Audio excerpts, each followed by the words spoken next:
Hello everybody, welcome to a cat invasion. Welcome to a sketchbook tour, a very personal sketchbook tour. This is a sketchbook I have been doing self-portraits in since my birthday in May, so you can see I kind of the juicy bits are in the middle there. This is a 5-year Hobonichi Techo journal, not a sketchbook, not at all a sketchbook, that I ordered from Japan. I ordered one for myself and I ordered one for my husband, so I'm using mine because I very sparingly wrote in it. Like, there's so many days where it's nothing. Like, so many days, so many years where it's nothing. So it's very, very sporadic. But on my birthday this year, I decided that I'm going to do a sketchbook. I'm going to do a self-portrait a day. And I thought this would be a good place to do it in because then it's, you can see the progression over time. It is very much like a journal.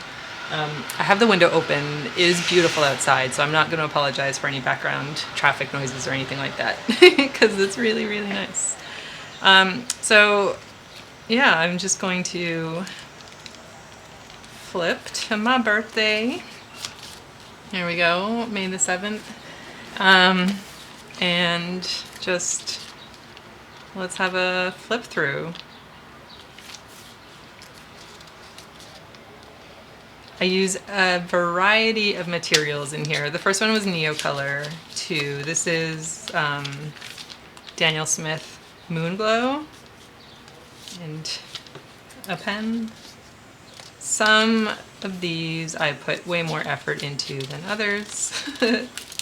Some I covered up what was happening in the background.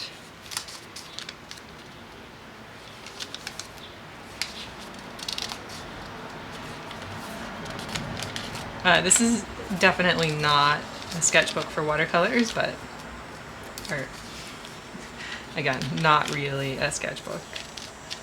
But I'm really having a lot of fun doing the daily. Sometimes I have to play a little bit of catch up, and I think you might be able to tell when that happens. If I use like the same material or same kind of style day in a row, 2 days in a row or something, sometimes 3 days in a row. Sometimes I try to be a little more serious. Sometimes I take a picture and work from a picture. Sometimes I use a little mirror that I have on my art shelf that I pull out to draw myself from life. Sometimes I turn the camera on my iPad and just use it as a mirror. Sometimes I draw myself from a screenshot of an Art Hang Party live stream.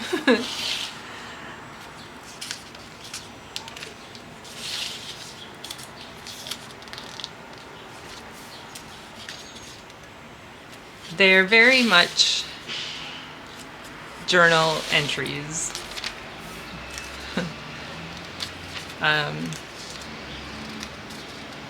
Even if it's like, it feels like it's the same emotion over and over again, but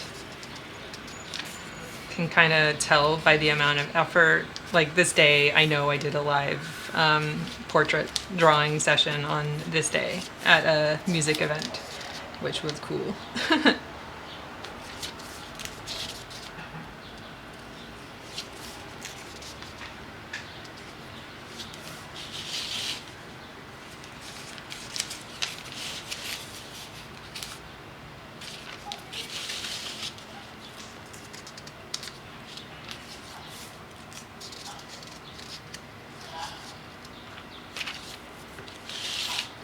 Testing out new art materials like the pen or Pilot parallel pen. I think it's Pilot. This one was cute.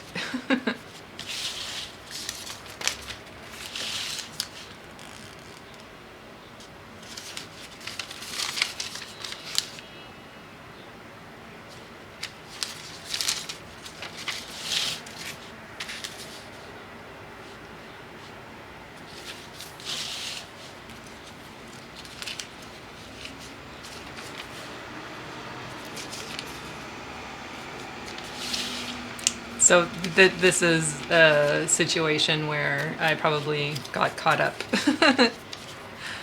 on the day, or like the next day.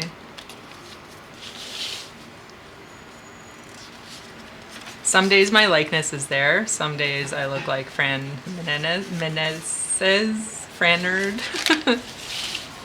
Some days I look like myself. Most days my eyes are far too big.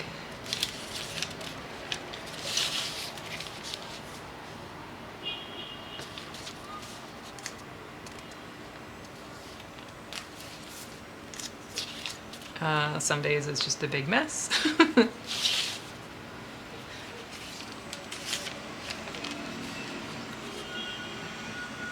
That looks like Helena Bonham Carter, I think.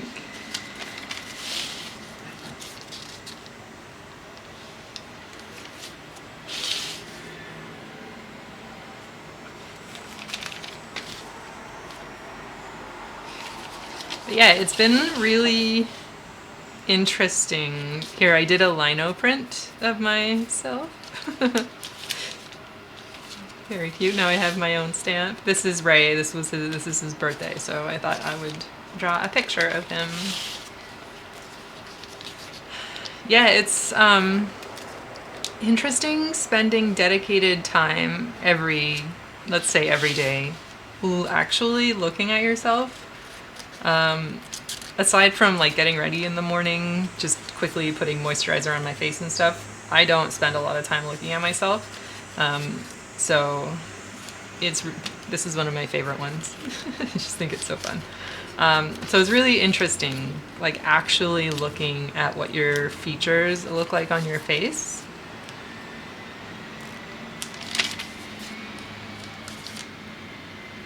This is me when I was like 8 years old, I think.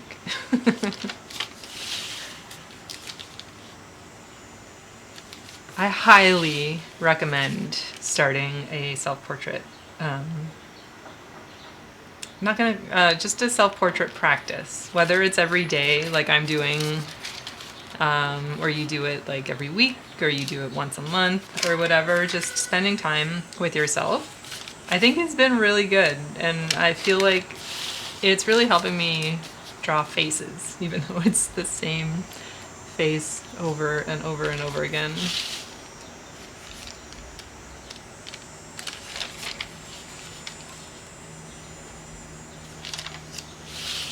So I'm definitely not done, and I don't know why I just decided to get my camera out and film this little this little flip through of my self-portraits so far, but I don't know, I'm really having fun with it, and I think a lot of you will have fun with it as well. So I would just encourage you to give it a try and see what happens. Let me know if you do. I'm really curious to hear what your experience is and how you find it. I'm not gonna lie, it is uncomfortable. It can be uncomfortable. I think working from photos is a little bit of a detachment from working from a mirror. See, eyes are too big.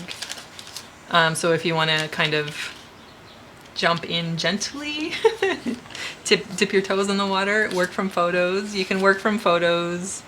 I just realized I forgot to put my hairline in there. You can work from like photos from when you were a kid. A self-portrait doesn't need to be your current self. It's just how I'm doing it. It can be things that represent you, like some of your favorite things. It can be your favorite art material for that day. You can get somebody else to take your picture and draw from that.